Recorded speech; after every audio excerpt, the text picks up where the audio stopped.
Check natin yung linaw ng tubig lang. Hindi kasi natin ma-check yung dumi. Kung napakataas pa ba ang coliform level dito sa ating Dolomite Beach.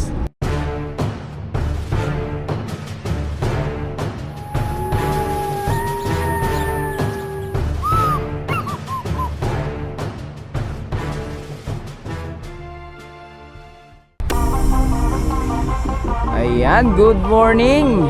Dito tayo sa ating Dolomite Beach maghatid ng pinakabagong update dito sa ating Dolomite Beach kung ano nang nangyari dito dahil nga sa sunod-sunod na bagyo ang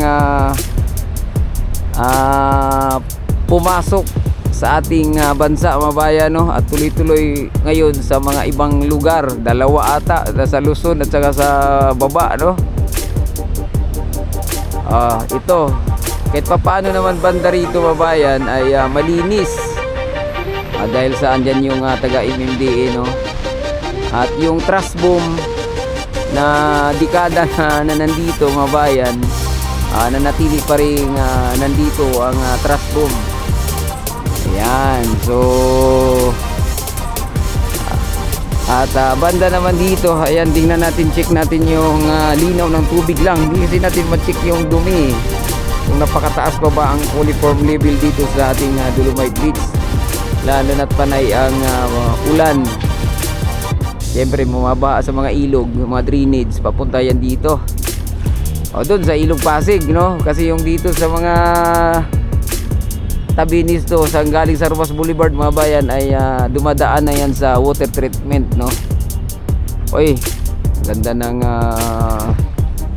speedboat, hindi kita. Ayan, so napakalinis dito na bahagi kasi nalinis na ng ating mga masisipag na MMDA at saka DNR, mga bayan. Pero banda roon, ayan, kitang-kita nyo naman natin, no? Zoom natin ng konti. Ayan, no? Diba? Ayan pa, andyan pa yung mga ilang basura, mga bayan. At madagdagan pa yan at madagdagan dahil sa naaanod, nakalutang pa yung ibang mga basura dito. Lagi nating sinasabi yan na kailan kaya matuto yung mga kababayan natin dito, no?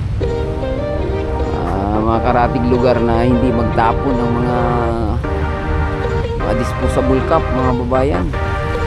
Ang dami. O kailan kaya ipagbawal yan dito sa bansa natin?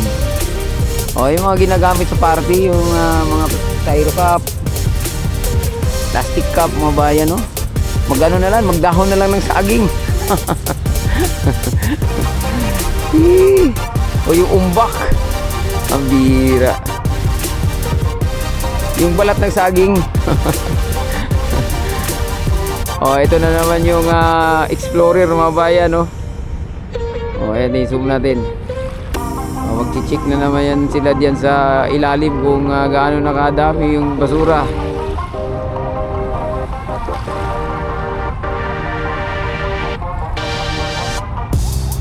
Ayan, linaw,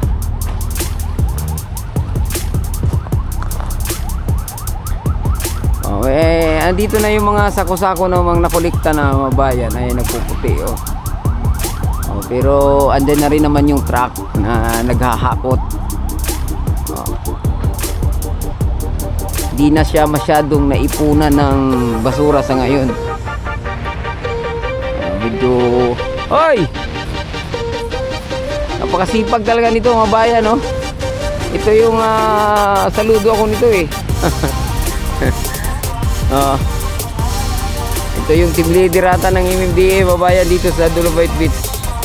Always present to, mga bayan.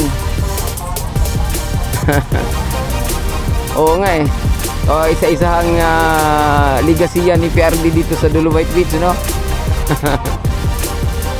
Ayan, daming daming parang seaweeds, mga bayan. Ayan, daming seaweeds,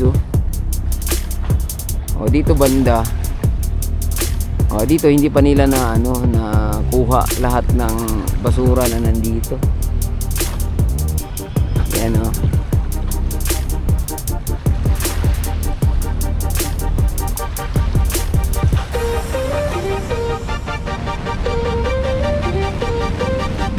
Diba?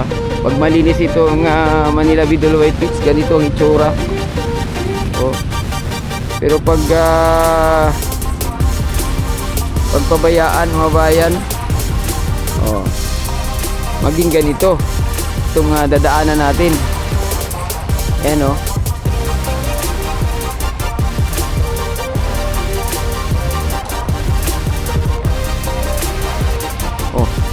akalain mo yung napakaamo yung mga ibon na to Ang amo naman ng mga ibon na to mga bayan ay naglalakad pa namamasyal din. Grabe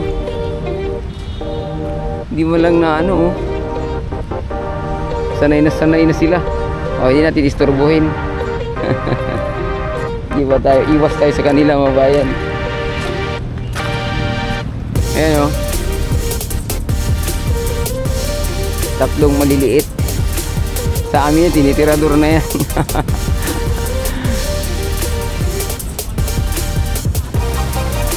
Ito banda, ito yung sinasabi natin mabayan na mayroong mga hindi pa natanggal dito, mga basura. Mamaya lang to, ubos na to sa mga natin, masisipag na MMDA at saka DENR. At ito naman yung truck na sinasabi natin na tuloy-tuloy naman yung paghahakot nila. Hindi nga lang agarang maubos mga bayan kasi medyo marami-rami din yung nakatambak na yan. Diba? Pero hindi na talaga katulad dati na matagal. So mukhang nagkakaroon na sila ng proper na pag-pick up dyan.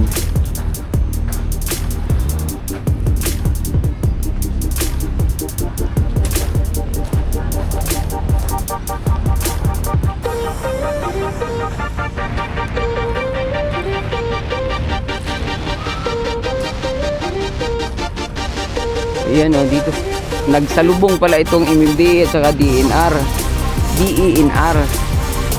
Ayan, nagsasalubong sila. Ang laki ng barko Boat daw, boat.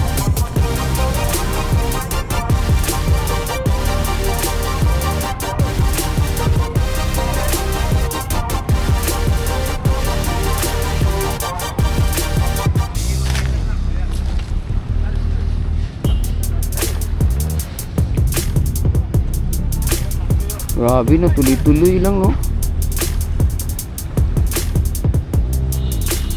ayan mabayan yung truck ng MMDA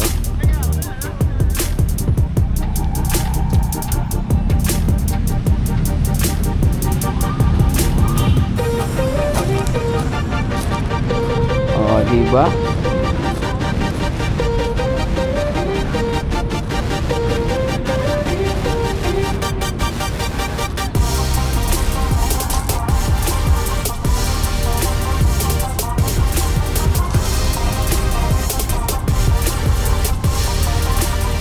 Ayan, so hanggang dito na lang muna yung ating update sa Manila Bay dito sa part ng phase 2 mga bayan at yung ating mandamos. Ayan, ginagamit na yan. Ang hindi palang ginagamit dito ng general public ay ang comfort room. Ayan, so hanggang dito na lang muna at huwag kalimutang mag-subscribe at i-click ang ating notification bell para ma-update kayo sa mga video natin dito sa Manila Bay. Adios amigo, bye bye, salamat.